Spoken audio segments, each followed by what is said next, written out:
അതാണ് UDF പ്രവർത്തകരുടെ ആഹ്ലാദത്തിന് കാരണം. അങ്ങനെ വരുമ്പോൾ പഞ്ചായത്തുകളിലേക്ക് വോട്ടെണ്ണൽ പോകുമ്പോൾ അവിടെ എന്തായിരിക്കും സ്ഥിതിയെന്ന് ഊഹിക്കാവുന്നതേ ഉള്ളൂ. അതാണ് UDFന്റെ ഈ ആഹ്ലാദത്തിന് കാരണം.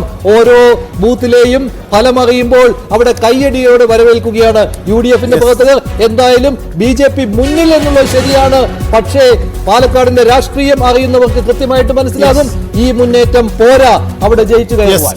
പാലക്കാട് ശക്തി കേന്ദ്രങ്ങളിൽ BJPക്ക് തിരിച്ചടി ഉണ്ടാകുന്നു എന്നതാണ് നിലവിൽ 1057 രണ്ടാം റൗണ്ടിൽ 1057 ആയിട്ട് ഉയർന്നിട്ടുണ്ട്. മൂന്നാം റൗണ്ടിലേക്ക് കടക്കുകയാണ് കാര്യങ്ങൾ.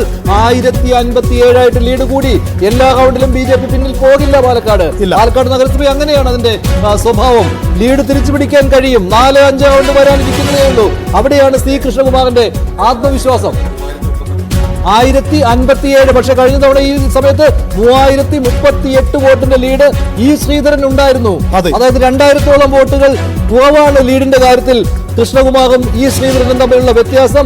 അപ്പോൾ കാര്യങ്ങൾ ആ രീതിയിലാക്കാണോ പോകുന്നത്? BJPക്ക് 8000 വോട്ടിന്റെങ്കിലും ലീഡ് വേണമെന്നാണ് BJP കേന്ദ്രങ്ങൾ പ്രതീക്ഷിക്കുന്നത്. 6000 എങ്കിലും കുറഞ്ഞത്. പക്ഷെ അതിലേക്ക് പോകുമോ എന്നുള്ളത് ഇപ്പോൾ സംശയമായിരിക്കുകയാണ്. ശക്തി കേന്ദ്രങ്ങളിൽ ഒന്ന് കാലിടറിയിരിക്കുകയാണ്. തീർച്ചയായിട്ടും അതാണ് ചിത്രം. കഴിഞ്ഞ 2021 നഗരസഭ പൂർത്തിയാകുമ്പോൾ, അതായത് 7.5 റൗണ്ട് പൂർത്തിയാകുമ്പോൾ 6239 വോട്ടുകളായിരുന്നു BJPയുടെ ലീഡ്. ശ്രീധരൻ പിടിച്ച ലീഡ്. ആ ലീഡ് നിലയിലേക്ക് എത്താൻ കഴിഞ്ഞില്ലെങ്കിൽ BJP പ്രതീക്ഷിക്കണോ എന്ന ചോദ്യം ഉയരുന്നുണ്ട്. ആ രാഷ്ട്രീയം 28 ബൂത്തുകളായി കഴിഞ്ഞു. 106 ബൂത്തുകളാണ് ഉള്ളത്. 28 കഴിഞ്ഞു. ഇനി ബാക്കി ബൂത്തുകൾ എന്താണ്? 6 റൗണ്ട് ബാക്കിയുണ്ട് അല്ലെ? പാലക്കാട് നഗരസഭ കഴിയുന്നതിന് 7 റൗണ്ട് പൂർണ്ണമായിട്ടും പാലക്കാട് നഗരസഭയാണ്. 8ാം റൗണ്ടിന്റെ പകുതിയും കൂടിയുണ്ട്. 2